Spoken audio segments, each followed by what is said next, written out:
नमस्कार। वैशाख की शुक्ल पक्ष के तृतीय तिथि को प्रत्येक वर्ष ही अक्षय तृतीया मनाई जाती है। इस साल जो अक्षय तृतीया है वह 10 मई 2024 को सुबह 4:17 पर शुरू हो रही है। इस पर्व में गजकेसरी, शश और सुकर्मा योग पड़ रहे हैं। जो भी लोग खरीदारी करना चाहते हैं ये उनके लिए बेहद शुभ और लाभकारी मौका है। इस समय पे आप यदि सोना खरीदना चाहते हैं, नॉर्मली ये किया जाता है, तो ये आपके लिए अक्षय संतति की स्थापना करता है, जिससे कि आपके घर में हमेशा धन बना रहता है। रोहिणी नक्षत्र में अक्षय तृतीया पड़ती है तो इसका महत्व जो है वो 1000 गुना बढ़ जाता है। 10 मई को सुबह 10:47 पर रोहिणी नक्षत्र पड़ रहा है। अक्षय तृतीया पूजा सुबह 7:44 से लेकर 12:20 तक कर सकते हैं। वैसे ही अक्षय तृतीया को ज्योतिष में स्वयं सिद्ध या बोला जाता है कि अबूझ मुहूर्त बोला जाता है, जिसमें यदि आप कुछ भी काम करते हैं तो ये मान्य होता है। किसी भी शुभ काम करने के लिए ये त्योहार जो है, ये पर्व जो है बहुत ही शुभ होता है। मत्स्य पुराण में अक्षय तृतीया को जो है वो भगवान विष्णु से भी जोड़ के देखा जाता है। यहाँ पर इस दिन अक्षय तृतीया के दिन पे भगवान विष्णु को अक्षत, पुष्प, दीप आदि द्वारा माँ लक्ष्मी के साथ में आराधना करते हैं तो माँ लक्ष्मी की कृपा आप पर बनी रहती है। यदि आप इन दिनों में पवित्र नदियों में स्नान करते हैं, अनाज का दान करते हैं, गन्ना, दही, सत्तू ये सब आप दान में देते हैं तो इसका विशेष फल ग्रंथों में, वेदों में बताया गया है।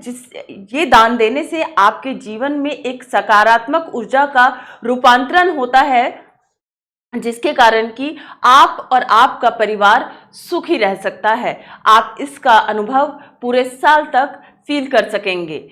वैसे तो इस दिन की महत्वता अनगिनत है, लेकिन कुछ जगहों पे यदि आप देखेंगे तो ये माना जाता है कि जो भगवान विष्णु के छठे अवतार परशुराम जी हुए, उनका जन्म भी इसी दिन हुआ था और माँ गंगा जो हैं इसी दिन धरती पे अवतरित हुई थी। सतयुग, द्वापर और त्रेता का जो प्रारंभ का जो गणना की जाती है वह भी अक्षय तृतीया के दिन से ही शुरू होती है। इसके अतिरिक्त भगवान बद्रीनाथ के जो पट खुलते हैं वह भी इसी दिन होते हैं और भगवान बांके बिहारी के चरणों के जो दर्शन वर्ष में एक बार मिलते हैं वह भी इसी दिन किए जाते हैं।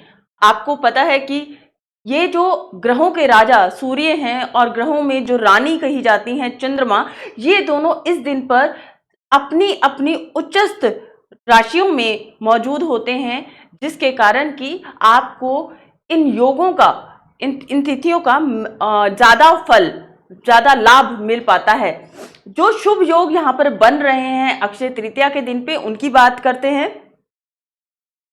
ज्योतिष के अनुसार इस दिन पर आप इस दिन जो योग बनने वाले हैं वो है सुकर्मा योग, जो सुख, सुविधा, धन, ऐश्वर्य को देने वाला है।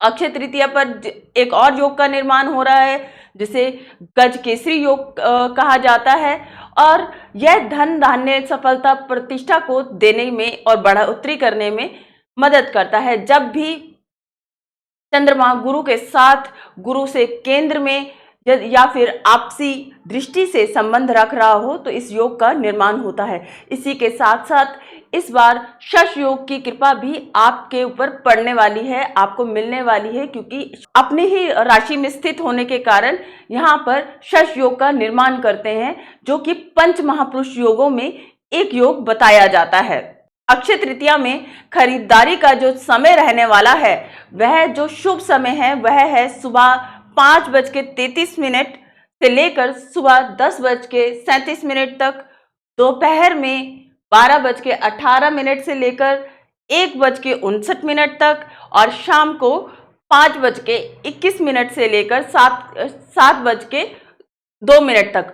और यदि कोई रात्रि में खरीदना चाहे तो 9:40 से लेकर 10:59 तक यह शुभ समय रहेंगे, जिस समय पे आप अपने घर में सोना या कुछ शुभ चीज आप लेके आ सकते हैं।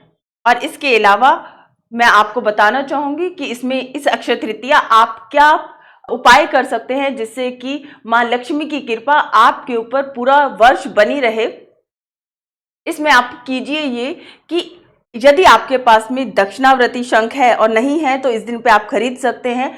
दक्षिणावर्ती शंख को लेकर चावल जो है उनको पीला रंग कर लीजिए, हल्दी में उन्हें मिला लीजिए और इसके बाद इसे शंख में भर के पूजा स्थल पे रख दें। इससे आपके घर में जो लक्ष्मी का जो वास है वो रेगुलर बना रहेगा। इसके अतिरिक्त आप एक लाल कपड़ा ले सकते हैं, स्क्वायर आपने एक रुमाल लिया जिसमें आपने 5 गोमती चक्र, 5 पीली कोड़ी, 5 लौंग और नाग केसर तथा हल्दी की एक गांठ को आप रख दें। इसे अपनी तिजोरी में रखें या फिर अपने पूजा स्थल में इस दिन पूजा करके रखें। मां लक्ष्मी की कृपा आप पर पूरा वर्ष बरसेगी और आपके यहाँ पर अक्षय धन की प्राप्ति बनी रहेगी।